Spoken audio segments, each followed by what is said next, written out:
အားလုံးပဲမင်္ဂလာပါ UK Match Day ရဲ့ Facebook နဲ့ YouTube Channel ကနေကြိုဆိုပါတယ်ဒီတစ်ပတ်ကြားရက်မှာတော့ဥရောပချန်ပီယံလိပြိုင်ပွဲရဲ့ထုံးထွက်အဆင့်ဒုတိယအကျော်ပွဲစဉ်တွေရှိတယ်အင်္ဂါနေ့မှာတော့ဒါစိတ်ဝင်စားစရာ Real Madrid တို့ Manchester City တို့ရဲ့ပွဲဖြစ်ပြီးတော့ဗိုလ်ရုံးနေ့မှာတော့လက်ရှိချန်ပီယံဖြစ်တဲ့ Bayern Munich နဲ့တစ်ဖက်ကတော့ Chelsea တို့ရဲ့ပွဲကောင်းတွေရှိပါတယ်ဆိုတော့ Bayern ကပထမကျော်3ဂိုးပြတ်နိုင်ထားပြီးတော့ Chelsea ကအဝေးကွက်မှာ Atletico Madrid ကိုဂိုးကိုမရှိနဲ့နိုင်ထားတယ်ဆိုတော့သူတို့နှစ်သင်းရဲ့ပွဲကရောဘလို့အခြေအနေရှိမလဲဒီနေရာမှာထူးခြားတာကအခုဒီကနေ့ပွဲမပြောခင်မှာ Chelsea သင်းနေနဲ့ပထမအကျော်တုန်းက Atletico Madrid ကိုဘူခါရက်မှာသွားပြီးတော့ Romania ထိသွားပြီးတော့ဂျားကွဲမှာကန်ရတယ်အဓိကစပိန်နိုင်ငံကအင်္ဂလန်နိုင်ငံကိုဘန်းထားတဲ့အတွက်အင်္ဂလိပ်ကလပ်တွေကဂျားကွဲမှာသွားကန်ရပေမဲ့ Chelsea အနေနဲ့ဒုတိယအကျော်ကိုတော့သူတို့ရဲ့ Stamford Bridge ကွဲမှာကန်ခွင့်ရတယ်။ဘာကြောင့်လဲဆိုတော့အင်္ဂလန်ကတော့စပိန်ကိုဘန်းထားခြင်းမရှိတဲ့အတွက်ကြောင့်စပိန်ကလပ်တွေဟာအင်္ဂလန်ထိလာကန်လို့ရတယ်။ဒီတစ်ချက်က Chelsea ရဲ့ Stamford Bridge မှာပဲကန်ရတာဖြစ်တဲ့အတွက်ကြောင့်သူတို့အနေနဲ့အများကြီး advantage ရနိုင်တယ်။တစ်ဖက်ကဘိုင်ယန်ကတော့သူတို့ရဲ့အိမ်ကွင်းမှာဖြစ်တဲ့ Allianz Arena မှာ Lazio ကိုကန်ရမယ်။ဆိုတော့ Chelsea နဲ့ Atletico Madrid ပွဲအကြောင်းအချိန်ဆုံးပြောမယ်။ Chelsea အကြောင်းပြောရင် Thomas Tuchel အကြောင်းကိုလည်းထည့်ပြောဖို့လိုတယ်။ဘာကြောင့်လဲသူ့လက်ထက်မှာအသင်းဟာတိတာတိုးတက်လာခဲ့တယ်သူစရောက်တဲ့အချိန်ကနေစပြီး12ပွဲဆက်ရှုံးပွဲမရှိကစားထားတယ်အဲ့တဲမှာတော့တရီကစုစုပေါင်း3ပွဲရှိတယ်ဗျ Chelsea အသင်းပေါ်ကိုလက်ရှိအနေထားရဘလို့အခြေအနေရှိကြလဲပေါ့အားလုံးကမေးခွန်းထုတ်တယ်ဟိုတနေ့က Thomas Tuchel အနေနဲ့ရလက်တွေဇက်တိုက်ကောင်းနေရင်းကနေ Leeds United နဲ့ပွဲမှာဘီဘီဝါအပြောင်းလဲအဖြစ်ခံစစ်4ယောက်ပုံစံ4ဘက်နဲ့ပြောင်းပြီးတော့သုံးလိုက်တဲ့အခါမှာ Chelsea ဟာခါတိုင်းကစားတဲ့17ပွဲတုန်းကခြေစွမ်းနဲ့မတူဘဲနဲ့ completely different ဖြစ်ပြီးတော့ struggle ဖြစ်နေတယ်ဘောလုံးပေးတာတွေမှားတယ်တိုက်စစ်ကလည်း grip ပူအားနေတယ်ခံစစ်နဲ့ဂိုးသမားကောင်းခဲ့လို့ဒါပွဲကဂိုးမပေးခဲ့ရဘဲနဲ့ပြီးသွားတာဒါပေမဲ့တစ်ဖက်ကပြန်ကြည့်တဲ့အခါမှာ Chelsea တင်နဲ့ rotate လုပ်နိုင်ခဲ့တယ်နီးပြအားကိုးရတဲ့ကစားမတွေထဲမှာ Kovacic တို့ Jorginho တို့ကိုသူကြိုက်တယ်ဒီကြားထဲမှာ Reece James တို့ Callum Hudson-Odoi တို့ဒီကစားမတွေ Marcos Alonso အပါအဝင် Timo Werner တို့ဘာတို့ Mason Mount တို့ကိုသူနားခဲ့တယ်ဒီချက်ကတော့ Chelsea အသင်းအတွက်ကောင်းတဲ့အချက်ဒါပေမဲ့တစ်ဖက်က Atletico Madrid ကဟိုတနေ့ကဂျားရက်တုန်းက Athletic Club Bilbao ကိုခက်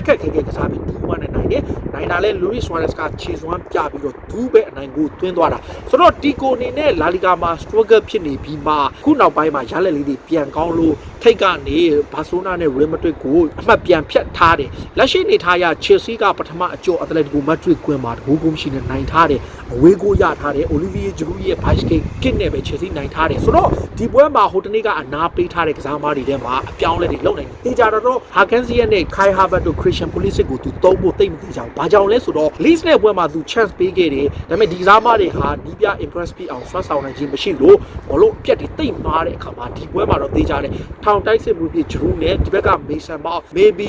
Callum Hudson-Odoi ပြန်ပုံးလာပြီးတော့ wing back မှာတော့ Reece James ကိုသူ3ကောင်း3နိုင်တယ်ကွင်းလယ်ကတော့ဒီ Kovacic နဲ့ Kanté ပဲထွက်လာနိုင်တယ်ခံစစ်မှာတော့ Marcos Alonso တို့ပြန်ပါလာနေပြီးတော့3 back ပုံစံမှာ Christensen နဲ့ Rudiger ရဲ့ maybe Thiago Silva ပိုင်တော့ Thiago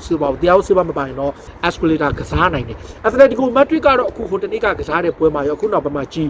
းအထောက်တိုက်စစ်မှုဖြစ်တယောက်ထဲထားရတယ်အဲ့ဒါက Luis Suarez ဒီနေ့ပွဲမှာဆိုရင်သူတို့အနေနဲ့အဓိကအားထားရတဲ့ကစားမတွေမှာနောက်တန်းကညာနောက်ခံလူခီရင်ထရစ်ပီယာပြန်ပါမယ်တောင်ပန်က Yannick Carrasco လည်းပြန်ပါမယ် Thomas Lemar Yannick Carrasco ကခုခေတို့စာဦးတို့ဒီကစားမတွေနဲ့လူဆုံပါမယ်အခါတက်တိုမက်တစ်ကတော်တော်လေးကိုဒိတ်ချပြန်ဖြစ်နိုင်တယ်ဒီကိုစီပီယိုနီလည်းပြောထားတယ်ပထမအကျော့ကျွန်တော်တို့ဒီကစားမတွေမပါတဲ့အတွက်ကျွန်တော်တို့အများကြီးနဲ့နာပေမဲ့ဒုတိယအကျော့မှာတော့ကျွန်တော်တို့စွမ်းဆောင်နိုင်တယ်အဲ့ရလက်ကိုပြန်ပြီးပြောင်းလဲနိုင်စွမ်းရှိတယ်လို့ပြောထားတယ်ဒါပေမဲ့ Atletico Madrid ကိုကြည့်တဲ့အခါပထမအကျော့ကစားခဲ့တဲ့ခြေသွင်းရကြည့်ရင် Chelsea က totally dominate လုပ်ခဲ့တာအသာစီးနဲ့ကစားတယ် chance တွေ create လုပ်နိုင်တယ်ကောင်းကောင်းလည်းကစားနိုင်ခဲ့တယ်ပွဲကိုလည်း control လုပ်နိုင်ခဲ့တယ်ဆိုတော့ Stamford Bridge ကွင်းမှာ Thomas Tuchel အနေနဲ့ပထမအကျော့ကဥဆောင်ထားတဲ့အနိုင်ဂိုးနဲ့ပွဲကိုဒီပြအနေနဲ့ခံစစ်ပိတ်ပြီးတော့နည်းနည်းလေးတံပြန်တိုက်စစ်နဲ့ကစားမှာလားပုံမှန်တိုင်းသူတို့ပွဲကိုပဲ control လုပ်ပြီးတော့ပဲအနိုင်ယူမလားဆိုတာတစ်ချက်ကြည့်ရမယ်ဒီပွဲကတော့ UK စံတော်ချိန်ည8:00နာရီမြန်မာစံတော်ချိန်နနက်2:00နာရီခွဲအချိန်တည်းမှာကံမဲ့ပွဲက Bayern Munich အသင်းနဲ့ Lazio ပေါ့ဒီပွဲကတော့တိတ်ထူထူပြောစရာမရှိဘူး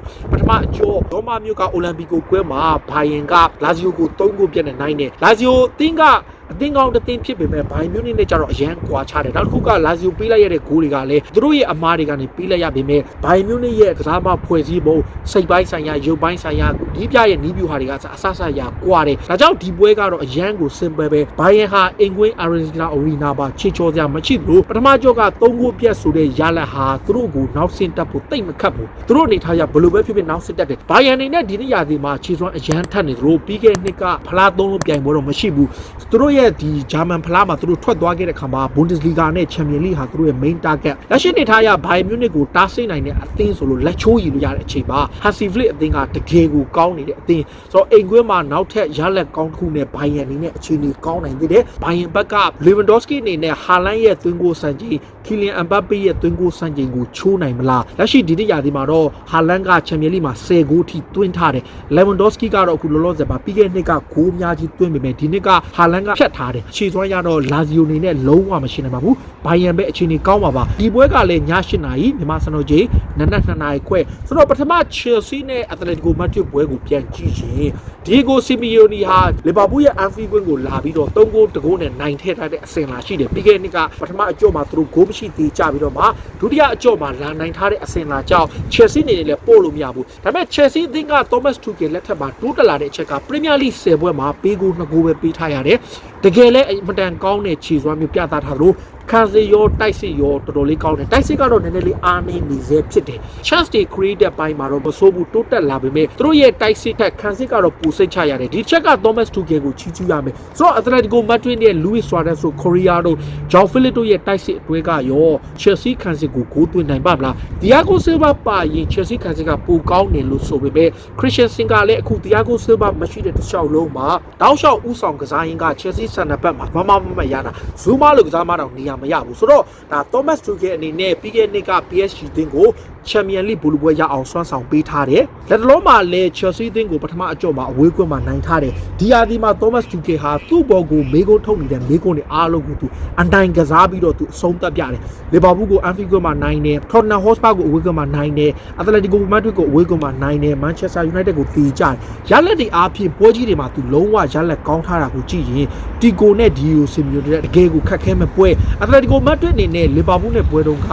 ခံစစ်ပိတ်ကစားခဲ့လို့သူတို့အနေနဲ့ပထမအကြော့မှာဂိုးမရှိသေးကြပေမဲ့ဒုတိယအကြော့ကစားတဲ့အခါမှာဒါ Liverpool ရဲ့ chance after chance after chance ကိုအသုံးမချနိုင်တာလည်းဒီကိုကန်ကောင်းသွားတယ်ဒါပေမဲ့လည်း Atletico Madrid မှာဂိုးသွင်းစွမ်းရည်မြင့်တဲ့ Suarez ကိုကစားမှမျိုးရထားတယ် Suarez ကအခု La Liga မှာစုစုပေါင်း18ဂိုးသွင်းထားတော့လက်ရှိအနေထားအရ Luis Suarez အနေနဲ့ဒါဘယ်လိုပြောမလဲ Premier League မှာလည်းကစားခဲ့မှုတယ် Liverpool နဲ့ဒုံးကလည်းဒါ Chelsea ကိုကောင်းကောင်းဒုက္ခပေးခဲ့မှုတဲ့အတွက်ကြောင့် Luis Suarez နဲ့ Atletico Madrid ဟာ chance တော့ရှိတယ်သိကြတဲ့ away from home ဖြစ်တဲ့ကြောင့် Tico ဟာခံစစ်ကို tight ဖြစ်အောင်လုပ်မယ် solid defense နဲ့သူပိတ်ကန်မယ်တံပြန်တိုက်စစ်မှာပဲ Chelsea ကိုကောင်းတာဟစ်မယ်ဘာကြောင့်လဲဆိုတော့သူတို့ကတကူးကုန်းရှိတဲ့ရှုံးထားပေမဲ့တကူးတော့ရအောင်သူတို့တွင်းနိုင်မယ်ဆိုတော့ညှော်လင်းချက်ရှိတယ်နောက်တီကိုမှာအဓိကဂိုးသွင်းနိုင်တဲ့ထဲမှာကွင်းလေကစာဝူးလိုကစားမမျိုးတွေရှိတယ် João Felix ရှိတယ် Yannick Carrasco ရှိတယ် Correa ရှိတယ်ဒီစားမတွေလည်းဂိုးသွင်းစွမ်းရည်ရှိတယ်နောက်အထူးသဖြင့် Atletico Madrid ရဲ့အဓိကကွင်းလေကစားမက Marcos Llorente က Real Madrid ကပြောင်းလာပြီးကတောင်းလျှောက်သူဂိုးရတယ်ဒီချက်ကတော့ဒါ Atletico Madrid ကို Chelsea စောင့်ကြည့်ရမယ်ကစားမပဲ 2K အသင်းကိုမထင်ပဲကွင်းလေကနေတက်သွင်းနိုင်မဲ့သူက Llorente ပဲဘာပဲဖြစ်ဖြစ်ပါဒီပွဲကတကယ်ကိုအကျိတ်နဲ့ရှိနိုင်တဲ့ပွဲမျိုးဖြစ်ပေမဲ့ Stamford Bridge မှာ Chelsea အနေနဲ့ပထမအကြော့ရလက်ကိုဆက်ထိန်းထားနိုင်မလား Atletico Madrid ကရောဘာလုပ်ပြနိုင်မလဲစောင့်ကြည့်ရပါပါဒါကတော့ Champions League ပွဲပါအခုသူတို့ကြတာရေခဲမိုးတွေရွာနေတယ်ဒါဒီကနေ့အစီအစဉ်ကိုကြည့်ရှုအားပေးကြတဲ့ဘောလုံးချစ်ပြည်သက်တွေအားလုံးကိုအထူးပဲကျေးဇူးတင်ကြောင်းပြောရင်းနဲ့ Champions League ပြိုင်ပွဲရဲ့ဘလူးနဲ့ပွဲစဉ်တွေကိုတင်ဆက်ပေးတာပါပြည်သက်တွေလည်းကိုယ့်ရဲ့အမြင်လေးတွေကို comment မှာမှတ်ချက်ပေးကြပါလို့ပြောရင်းနဲ့အားလုံးကိုကျေးဇူးတင်ပါတယ်ဒါ ice rain လေးတောင်ရွာနေတယ်ကျေးဇူးတင်ပါတယ်